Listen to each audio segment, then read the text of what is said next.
$1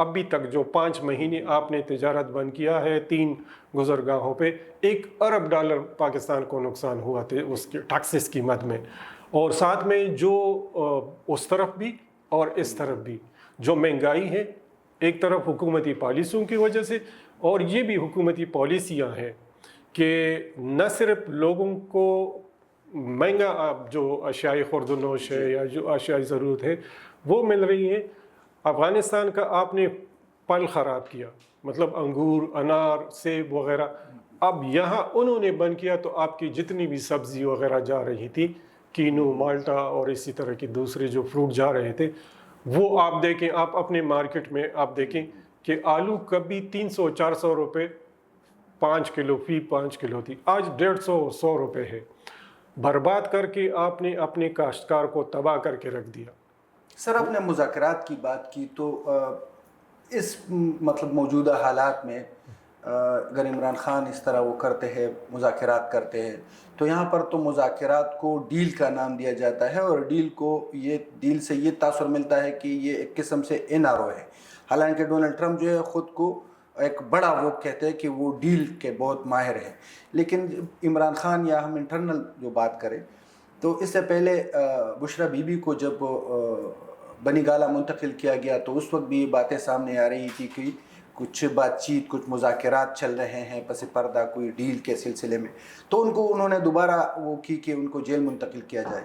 تو ان حالات میں اگر عمران خان مذاکرات کے لیے آمادہ ہوتے ہیں تو کیا یہ تاثر نہیں جائے گا کہ یہ کسی ڈیل کی طرف بات جا رہی ہے؟ پاکستان میں ہر سیاسی جماعت کچھ نہ کچھ کہیں نہ کہیں یہ ڈیل کر چکے ہیں۔ جی، آپ نام لے، میں بتاؤں گا کہ کون، کس نے، کب۔ یہ جو اس وقت اقتدار میں ہے، ڈیل کر کے یہ باہر نہیں گئے، پھر عوام کے پاس آئے، پھر عوام نے منتخب کیا، الیکشن ہوئے۔ عمران خان کو بھی دیکھیں، کچھ لوگ کچھ دو پہ اس پہ بات ہوگی۔ اب جو عمران خان کو ایج حاصل ہے یا وہ خود کو دوسروں سے ڈیفرنٹ سمجھتے ہیں تو ان میں ایک بات وہ یہ کرتے ہیں کہ وہ ڈیل نہیں کر رہے۔ یہ تو اگر براہ راست بات چیت ہو جی، اور ایک اس طرح ٹیم ہو جس پر عمران خان کو اعتماد ہو، یہ تو ان کا کام ہے کہ وہ کس کو نامینیٹ کرتا ہے کہ جا کے اور ان سے بات کر لے۔ پھر گورنمنٹ کی طرف سے، گورنمنٹ خود مطلب وہ ہے ایک سیاسی جماعت ہے، 2 سیاسی جماعتوں کا ہے، تو اگر ہم دیکھیں تو پیپل پارٹی کی جو آصف علی زرداری ہے، سب سے زیادہ جیل میں تو وہ رہے ہیں، وہ بھی تو کسی نہ کسی طریقے سے باہر نکلا ہے نا، اور ان کی بھی کیسز ختم ہوئے۔ اسی طرح نون لیگ کے جو رہنما ہیں، شہباز شریف ہے، میاں نواز شریف، وہ کیسز تو ادھر ہی پڑے ہیں۔ بالکل۔ کل کو اگر یہ عمران خان اقتدار میں آتا ہے تو کیا وہ ری اوپن نہیں کریں گے؟ تو انتقامی سیاست جو ہے وہ پاکستان میں ہمیشہ سے، بلکہ میں سمجھتا ہوں کہ گزشتہ 4 دہائیوں سے یہ انتقامی سیاست جو ہے وہ پاکستان میں جمہوری نظام بہت کم عرصے کے لیے یہ اٹھ نہیں سکا اس طرح۔ اور انتقامی سیاست کی تسلسل کی جو آپ بات کر رہے ہیں، تو اگر ہم دیکھیں تو اس سے پہلے جب نواز شریف جیل میں تھا تو عمران خان اس ٹائم کسی باہر ملک کے دورے پر تھے، یہاں پر بھی کہا کرتے تھے، لیکن ایک ٹائم پہ وہ کہیں باہر گئے تھے، وہاں سے انہوں نے ایک بیان جاری کیا کہ میں آؤں گا اور ان سے ایسی اترواؤں گا اور یہ کروں گا وہ کروں گا۔ حالانکہ ابھی تک عمران خان کو اس حوالے سے کوئی شکایات نہیں ہے، مطلب جو فیسلٹیز ہے ان کو وہ مل رہی ہے۔ تو آپ کیا سمجھتے ہیں کہ یہ انتقام کا وہ تھوڑا سا انہوں نے ہلکا کیا ہے، ہلکا رکھا ہے ہاتھ کہ نہیں؟ میرے خیال میں عمران خان کے فالورز میں اور نواز شریف کے فالور میں زمین آسمان کا فرق ہے۔ انہوں نے ڈیل کی، بات چیت کی، مذاکرات کی، اور عمران خان کہہ رہا ہے کہ میں ڈیل نہیں کروں گا، ٹھیک ہے، لیکن اس کے باوجود ان کے جو فالورز ہیں، علمگیر خان، میں سمجھتا ہوں کہ اگر یہ موقع دیتے ان کو، پی ٹی آئی کو، اپنا ٹینیور پورا کرتے تو مجھے یقین ہے کہ ان کی پاپولیرٹی کم ہو جاتی، کیونکہ آپ نے دیکھا پختونخوا میں ان کی حکومت کی پرفارمنس، ان کے دور میں پیس ڈی پی سے وفاق نے جو ترقیاتی منصوبے ختم کیے، پھر اس دور میں جو پیس ڈی پی سے پختونخوا کے 13-14 منصوبے ابھی تک جو ہے وہ ختم کیے گئے ہیں یا مزید کر رہے ہیں، تو ان کی اپنی بھی غلطیاں ہیں، کیونکہ ان کے پاس وہ ٹیم نہیں تھی، پختونخوا میں بھی، وفاق میں بھی۔ اور وہ مشورے وہ چیزیں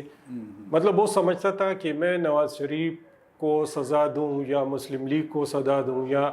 ہر لیڈر کو گالیاں دوں تو اس سے جو میری حمایت ہے یا جو پاپولیرٹی ہے وہ بڑھتی جائے گی. لیکن جو سنسیئر لوگ ہیں لیکن کافی سارے لوگ ایسے ہیں جو ایک طرف ہو کے آپ خود دیکھ رہے ہیں یہاں ہماری صوبے میں بہت سارے ایسے ہیں جو شروع سے ان کے پاس تھے لیکن جب وہ جیل چلا گیا اقتدار کا سورج غروب ہوا تو آہستہ آہستہ وہ ایک طرف ہو گئے. جی سابق چیف منسٹر محمود خان دیکھیں یا دیگر جو ان کے منسٹر تھے وہ دیکھیں. میرے خیال میں اگر سنسیئر ٹیم ہو جی اور وہ حکومت کے ساتھ بات کرے اور عمران خان کو کنونس کرے جی تو مجھے یقین ہے اور ساتھ میں مل کے دیکھیں جو ابھی دیگر ممالک کے مسائل ہم کر رہے تھے تو اس میں بھی لچک وغیرہ تھی. صحیح. تو اس میں بھی حکومت بھی اور کچھ ان کو بھی لچک دکھانی چاہیے تب جا کے جمہوریت کا پارلیمانی نظام کا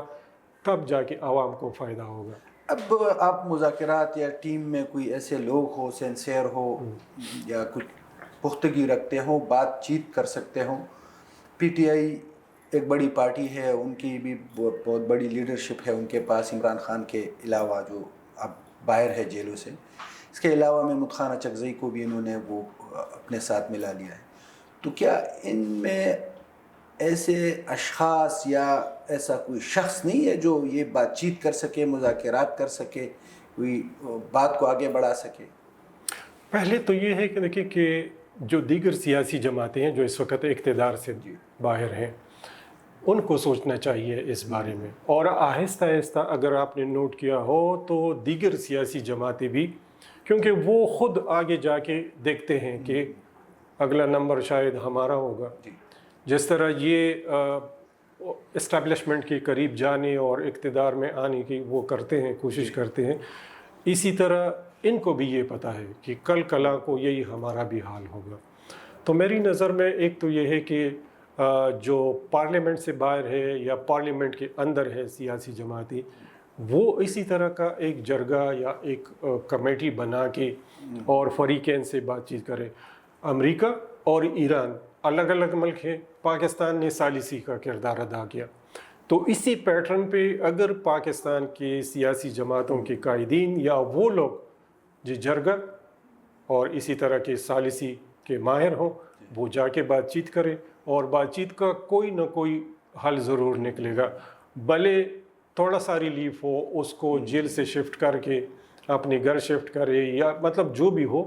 تو آہستہ آہستہ سٹیپ بائی سٹیپ تاکہ اس کی جو ایگو ہے وہ بھی ہرٹ نہ ہو جائے ان کی جو پاپولیرٹی وہ بھی نہ اور ساتھ ساتھ میں جمہوری مطلب آپ سمجھ کے کہ ہر طرف ون ون سچویشن ہو اور یہ حکومت بھی مطلب کمزور وکٹ پہ کہ ہم مطلب دباؤ میں دیکھیں حکومت کو ان کے پاس تو یہ موقف بالکل ٹھیک ہے کہ ہم تو دباؤ میں نہیں آئے کیونکہ انہوں نے یہ بھی کیا وہ بھی کیا اسلام آباد بھی لاہور بھی کراچی میں بھی اور پختونخوا تو آئے روز ان کے احتجاج ہے تو حکومت تو اس لحاظ سے ان کا تو وہ تو کمزور وکٹ پہ نہیں ہے. یہ جو لوگ ہیں ان کی جو لیڈرشپ ہے ان کو چاہیے کہ اپنی لیڈر کو کم از کم وہ کرے کیونکہ دیکھیں آئسولیشن ایسی چیز ہے کہ یہ انسان کی جو عمر ہے وہ کم کر دیتی ہے. یہ سب سے بڑی سزا ہے آئسولیٹ کرنا اور اگر وہ اسی طرح آئسولیشن میں ہو تو ان کی جو دیگر اور ایک بات اور کیا وہ زرداری والی وہ جو بات آپ کہہ رہے کہ 2 سال بعد جیل پوچھتی ہے دیکھیں ان کا حوصلہ مطلب میں سمجھتا ہوں کہ اس وقت اگر پولیٹیکل ویژن کی بات کی جائے تو میری نظر میں چند ایک میں سے ایک آصف زرداری بھی ہے جو پازیٹیو سیاست اور جو ثالثی کا وہ کرتے ہیں اور اگر آپ کو یاد ہو تو انہوں نے بار بار ان کے دور میں بھی انہوں نے آفر کی تھی کہ آئیے مل کر اس ملک کے جو مسائل ہیں جو دیرینہ مسائل ہیں تو ایسے لوگ ہیں اب بھی محمود خان اچکزئی آپ نے ذکر کیا وہ ہے آفتاب احمد خان شیرپو ایسے لوگ ہیں اب بھی کہ وہ بات کر کے اور بہترین بات کر سکتے ہیں. مطلب وہ جس طرح ہم کہتے ہیں نا کہ کچھ آپ آگے آ جائیں کچھ یہ آگے آئیں گے مطلب پیچھے ہٹنے کی بجائے اگر آپ دونوں ایک ایک سٹیپ آگے آ جائیں تو بات ختم ہو سکتی سر ہے. یہ اس حوالے سے اگر ہم مطلب اس کا نچوڑ نکالیں، پی ٹی آئی شروع میں عمران خان کہا کرتا تھا کہ وہ بات کریں گے تو صرف اسٹیبلشمنٹ کے ساتھ بات کریں گے.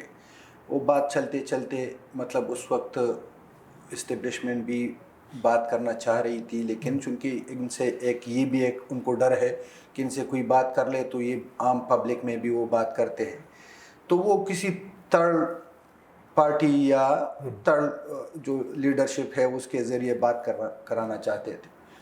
اس وقت عمران خان اڑا ہوا تھا، وہ مین جو لیڈرشپ ہے ان سے بات کرنا چاہتے تھے. اب جو ہے اسے لگ رہا ہے کہ پی ٹی آئی جو ہے وہ بات کرنا چاہتی ہے، لیکن اس وقت اسٹیبلشمنٹ انٹرسٹڈ نہیں ہے اس طرح کی، یا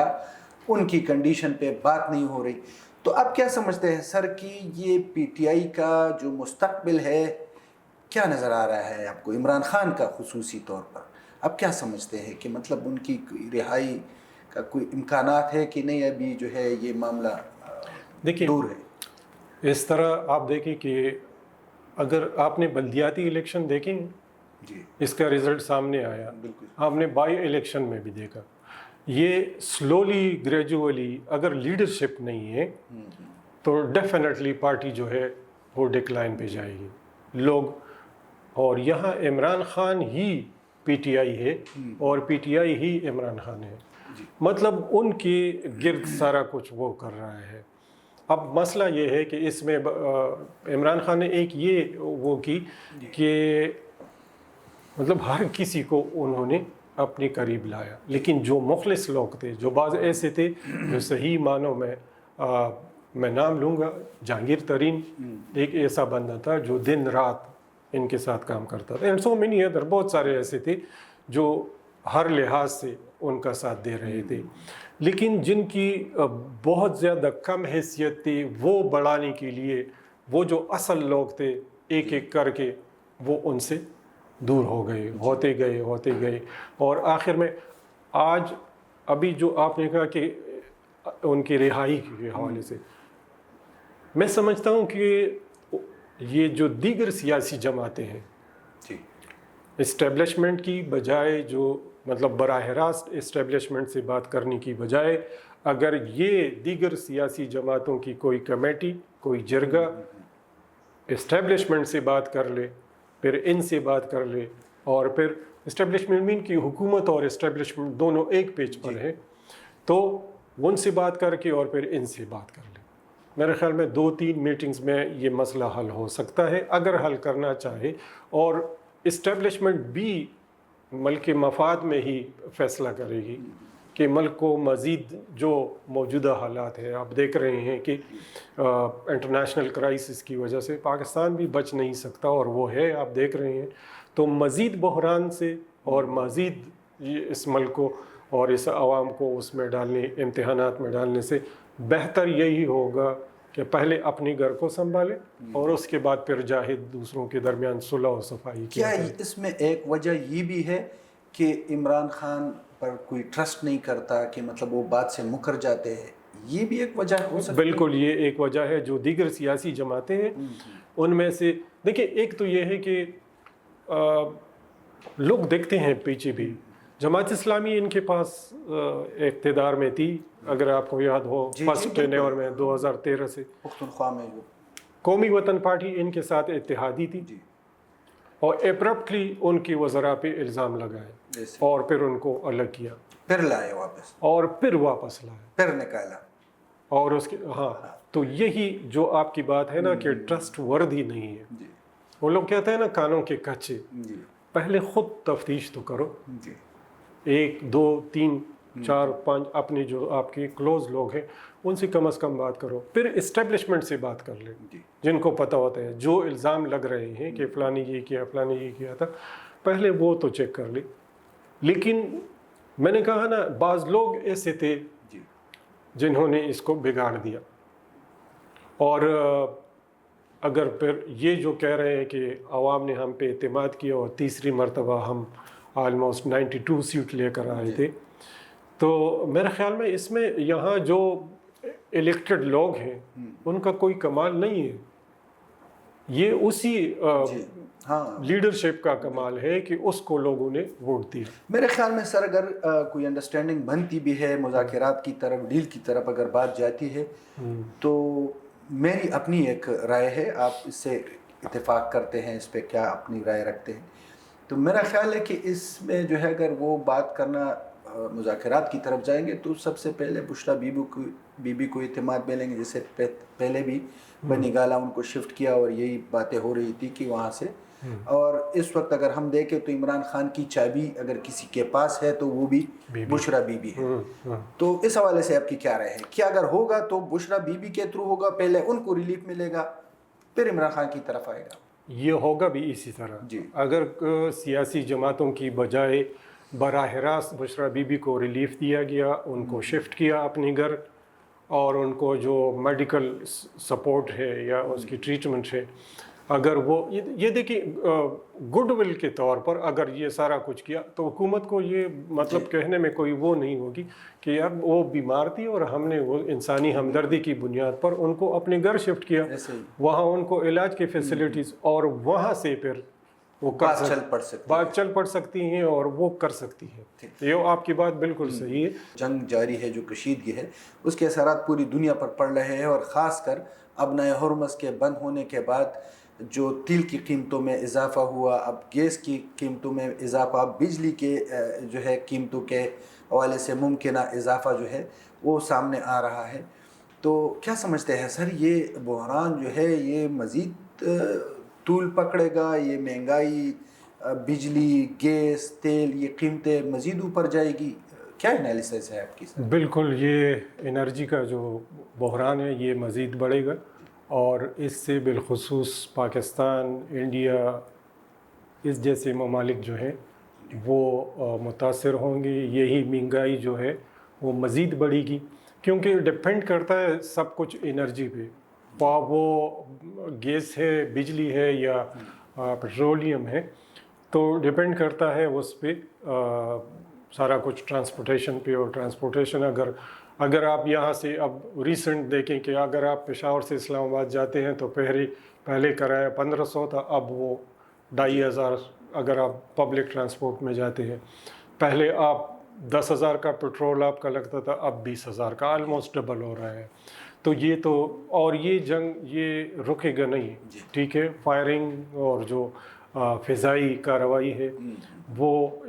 سیز فائر کی وجہ سے وہ رک جائے گی, لیکن یہ بنیادی طور پر اکانومی کی جنگ ہے. اور اکانومی کی جنگ اس لیے ہے کہ جو ابنائے حرمز ہیں, بیسک چیز وہی ہے. امریکہ چاہتا ہے کہ اس پہ کنٹرول ان کا ہو, اور یہ حق ہے ایران کا,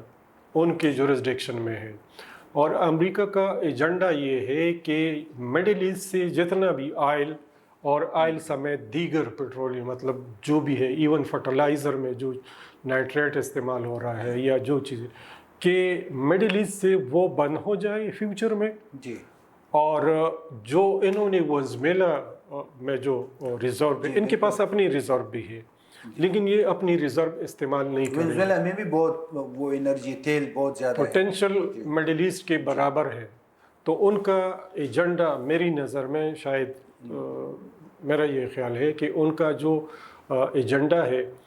ایک تو یہ ہے کہ نیٹو کے ممالک ان سے آہستہ آہستہ پیچھے جا رہے ہیں, اور نیٹو کے اتحادی ہونے کی وجہ سے جو کچھ انہیں مل رہا تھا وہ نیٹو ممالک کے جانے سے, جس طرح میلونی ان کے خلاف اٹھی تو پھر دوسرا تیسرا فرانس اور دیگر جو نیٹو کے ممالک ہیں, آہستہ آہستہ وہ جا رہے ہیں. دو چیزیں اب ذہن میں رکھیں, ایک تو یہ کہ طاقت کا جو توازن ہے وہ چینج ہو رہا ہے. مڈل ایسٹ سے جو امریکن اڈے ہیں وہ آہستہ آہستہ وہ ریپلیس ہوں گے پاکستان میں بھی, پاکستان یا کسی دوسری یا ترکی, دیگر ممالک کو وہ اپنی جو سیکیورٹی کی وہ ہے وہ دیں گے. اس کے مقابلے میں آپ دیکھیں کہ امریکہ کا جو ایجنڈا ہے کہ یہ تیل ہورمز بند ہو جائے یا ہورمز پہ ان کا بھی حق ہو, لیکن تیل وہ وینزویلا سے اٹھا کے اور جو نیٹو ممالک ہے ان ممالک کو وہ تیل سے, یہ یہاں تک کہ جاپان کہ جاپان سب سے زیادہ جو ہے مڈل ایسٹ سے تیل لیتا ہے، پھر دیگر جو ممالک ہے وہ بھی ہورمز کے راستے ان کا، اگر یہ وینزویلا کا تیل جو ہے امریکہ کے پاس ہے تو یہ ان کا ایجنڈا یہ ہے کہ یہ یورپ کے ممالک تو وہ ان کے بانڈز بھی خریدیں گے اور ان کا تیل بھی خریدیں گے، یہ سلسلہ چلتا رہے گا بھلے نیٹو ختم ہو جائے، لیکن یہ ان کے جو بنیادی ایجنڈا ہے میری نظر میں۔ تو ٹھیک ہے، امریکہ نے اسرائیل کے کہنے پر یا ان کا ساتھ دیتے ہوئے وہ جنگ میں حصہ لیا، لیکن اگر آپ دیکھیں جنگ بندی کا جو پہلا پوائنٹ تھا اس میں یہ تھا کہ لبنان پہ جو بمباری ہے وہ بند ہو جائے، لیکن آپ دیکھیں آج بھی ہے، کل بھی ہوئی ہیں اور وہ سلسلہ اب بھی جاری ہے، اور وہ جو اپنا ایکسٹینشن ہے علاقے قبضے کرنا وہ ابھی تک جاری ہے۔ تو ایک طرح سے یہ جو جنگ ہے وہاں جاری رہے گی، اور یہاں جو اکانومی کی جنگ ہے وہ کبھی بھی نہیں، مطلب تو ٹرمپ جو ہے وہ تو ان کے بیانات الٹے سیدھے، کبھی چینج یو ٹرن کا ماسٹر بھی سمجھا جاتا ہے، لیکن انہوں نے جیسے اپنے وینزویلا کا ذکر کیا، انہوں نے کہا کہ ہمارے پاس اپنا بھی تیل ہے اور یہ وینزویلا کا بھی اب آ گیا، اور یورپ کے حوالے سے بالخصوص نیٹو کے حوالے سے انہوں نے بھی یہ بھی کہا تھا کہ وہ جن کا اس سے رصد ہے وہ اپنا بندوبست خود کر لے۔ اس سے پہلے انہوں نے یورپ کو کہا تھا کہ اپنی سیکیورٹی کا بھی بندوبست کر لے۔ تو یہ جو ممالک ہے اور خاص کر اب مڈل ایسٹ اس سے بہت متاثر ہو رہا ہے، کیونکہ سعودی عرب کا ڈپینڈنٹ وہ بھی اپنے ہرمز پر وہ ڈپینڈنٹ ہے، تو وہ کہتے ہیں کہ مطلب امریکہ کا تو اس سے کوئی سچ مسئلہ نہیں ہے ان کے پاس، حالانکہ وہاں پر بھی فیول میں اضافہ ہو رہا ہے لیکن دوسرے ممالک کی نسبت یا کم ہے، یا وہاں پر جو ہے وہ سبسڈی دیتے ہیں۔ تو یورپ تو آلریڈی اس حوالے سے خاص کر نیٹو کے جو ممالک ہے وہ بھی ان سے ہاتھ کھینچ رہے ہیں، لیکن ان کے پاس کیا حل ہوگا اس وقت؟ دیکھیں سب سے زیادہ تو یورپ ہی متاثر ہوگا، اور اس کی وجہ جو جیٹ فیول ہے وہ اتنا مہنگا ہو گیا ہے کہ اب مشکل ہو جائے گا ان کے لیے فضائی سفر، فضائی جو ان کی ایئر لائنس ہے، ایک تو یہ، دوسری اس کا ادراک بہت پہلے سعودی عرب کو ہوا تھا، اور اگر آپ کو یاد ہو تو وہاں کی رولرز نے ٹورزم کو پروموٹ کرنا شروع کیا تھا، اور اس میں ایون بھارت کو انوالو کیا تھا، نیوم سٹی انہوں نے وہ کیا، اور آپ نے دیکھا ہوگا کہ اس پہ کافی حد تک 2030 تک وہ کہہ رہے ہیں کہ یہ پورا مکمل ہوگا، اور آپ کافی وہاں دیکھیں تو بہت زیادہ کام ہوا ہے، آلموسٹ 50% سے زیادہ۔ ان کو بھی احساس تھا کہ اے ڈے ول کم کہ ان کے پاس جو آئل کی دولت ہے یہ آہستہ آہستہ دو چیزیں تھیں، ایک تو یہ سچویشن اچانک آ گئی، دوسری بات کہ جو الیکٹرک گاڑیاں بن رہی تھی بہت تیزی سے، اور جو لیتھیم کے ذریعے جو ٹرانسپورٹ وہ چل رہے تھے، تو ان کو خدشہ تھا کہ ایسا نہ ہو کہ یہ، تو انہوں نے متبادل وہ شروع کیے۔ تو سعودی عرب کو تو سچ میرے خیال میں ان کے دوسرے سورسز بہت زیادہ ہے، آپ کو پتہ ہے کہ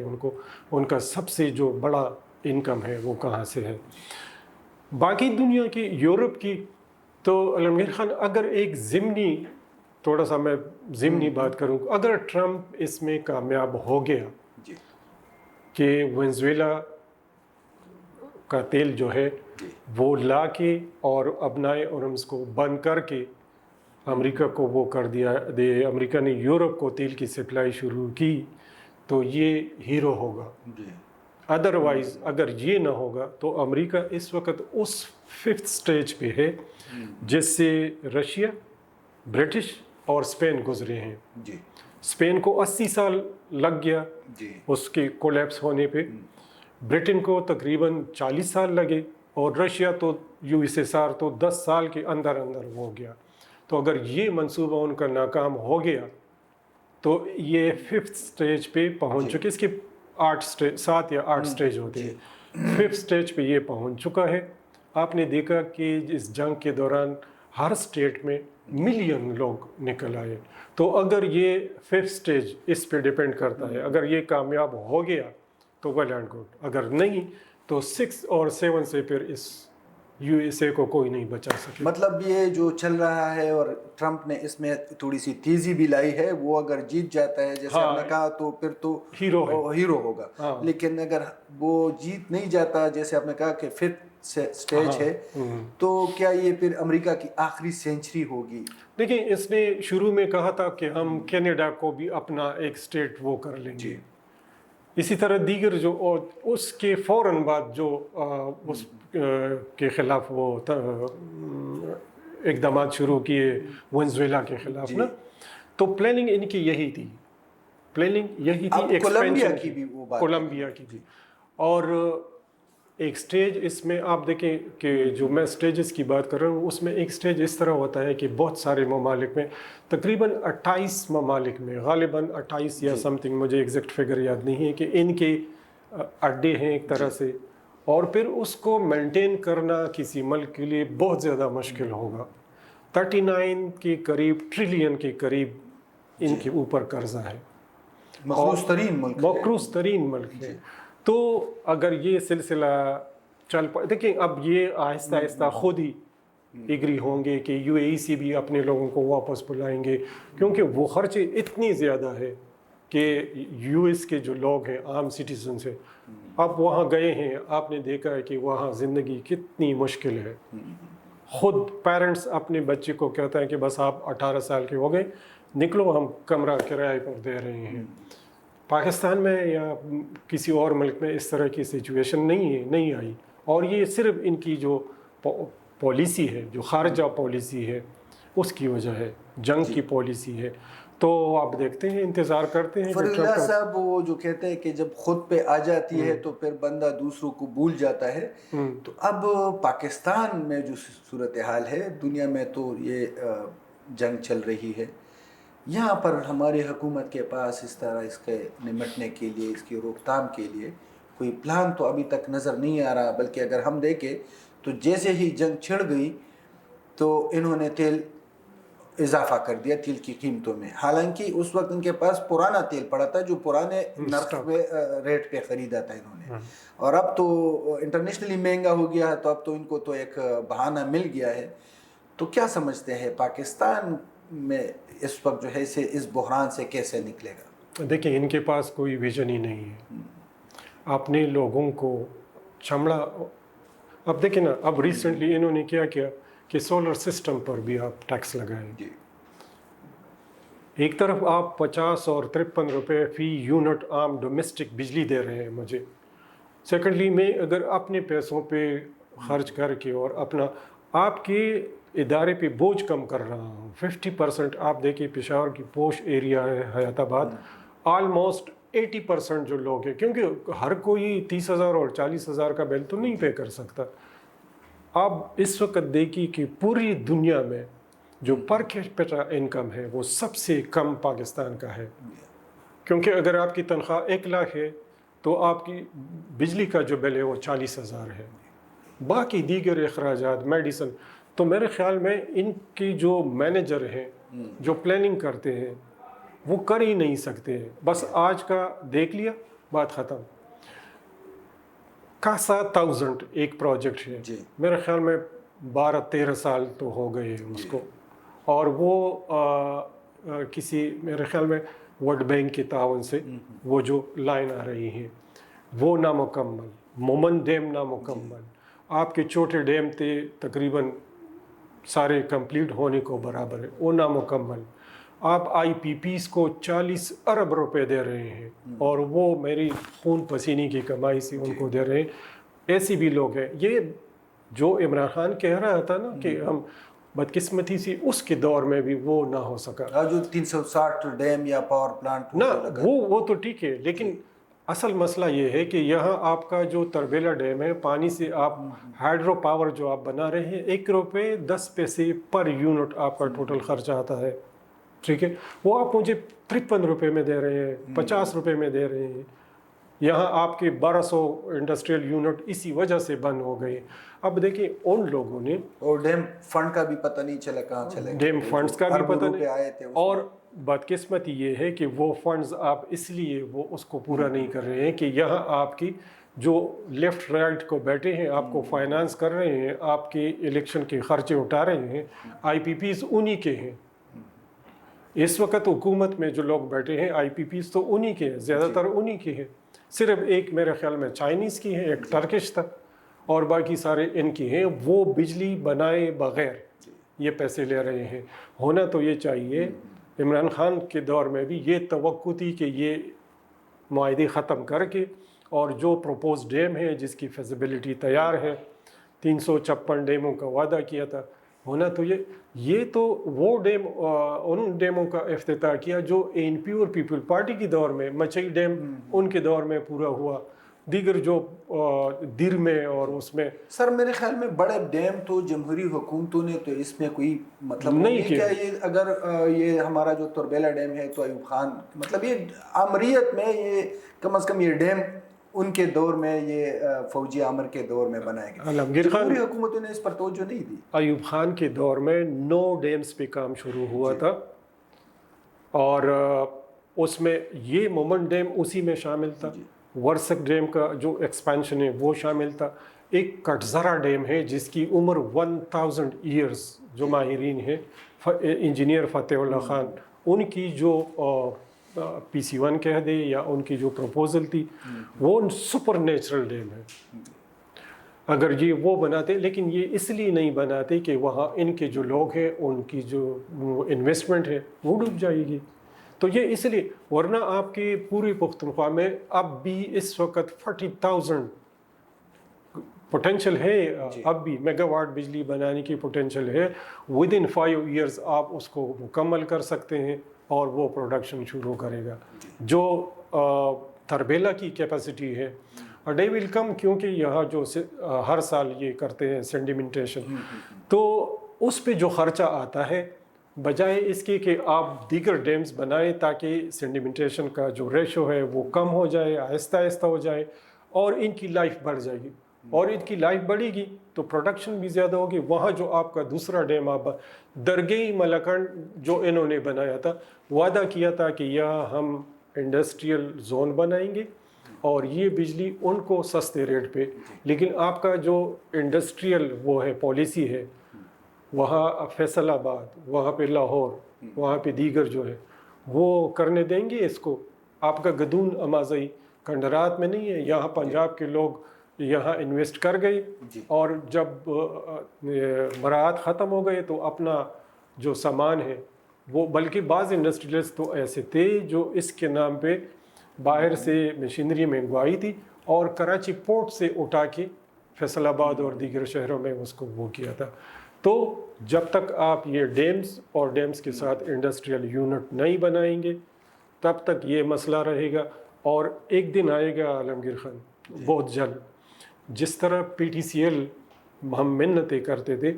کسی ایم این اے اور سینیٹر کے کوٹے سے گھر میں ایک فون لگاتے تھے, لیکن آج وہ خود آپ کے پیچھے پڑ رہے ہیں کہ جی آپ کاٹنا نہیں ہے. اسی طرح یہ وابڈہ ہوگا, ایک دن آئے گا جس طریقے سے تیزی سے ہر کوئی ایک شیشہ باہر رکھ کے وہ کہتا ہے یار میٹر ہٹا دیں. ایک دن یہ آئے گا کہ یہ صرف گورنمنٹ کی, آپ نے کہا نا کہ کیا ہے ان کی پالیسی اس طرح نہیں ہے کہ عوام کو ریلیف دے. عوام کو ریلیف آپ دیں, آپ سبسیڈائز کریں. جو پروونشل گورنمنٹ نے سولر سسٹم کا وہ کیا تھا نا اعلان, آج تک نہ ہو سکا, دوسرا سال ہے آج تک وہ اس پہ عمل تھا. اور یہ تو بڑا آسان ہے, کسی بھی یہاں کے کسی فرم سے لے لے, یا بے شک آپ کسی باہر کے ملک سے وہ لے لے اور وہ کر لے. اس میں لیٹسٹ ٹیکنالوجی آ رہی ہے دن بہ دن. جو شیشے 10-12 لگا رہے تھے اب آپ 2 لگا سکتے ہیں. تو گورنمنٹ کے پاس جو پرانی وہ ہے نا برٹش دور سے, وہ کر کے آج تک انہوں نے وہ نہیں کیا, انڈسٹریل زون نہ بنا سکے, ریلیف. آپ یہاں دیکھیں کوئی سرمایہ کاری کے لیے تیار نہیں ہے, لیکن پالیسی کیا ہے, یہاں افغان ایسے ہیں, اس وقت بھی ایک افغانی ایسے ہیں جس کے 7 ارب روپے کا جو سامان ہے وہ پڑا ہے, مشینری ہے وہ کراچی میں پڑا ہے. تو کم از کم ان کی کلاسیفیکیشن کر لیں. جو انویسٹ باہر سے تو آپ نہیں لا سکتے, لیکن جن لوگوں نے یہاں سرمایہ کاری کی, ترکی نے کہا کہ جس کے پاس $25 لاکھ ہو یا 25 لاکھ ٹرکش لیرا ہو, وہ آئیں, ہم نیشنلٹی بھی دیں گے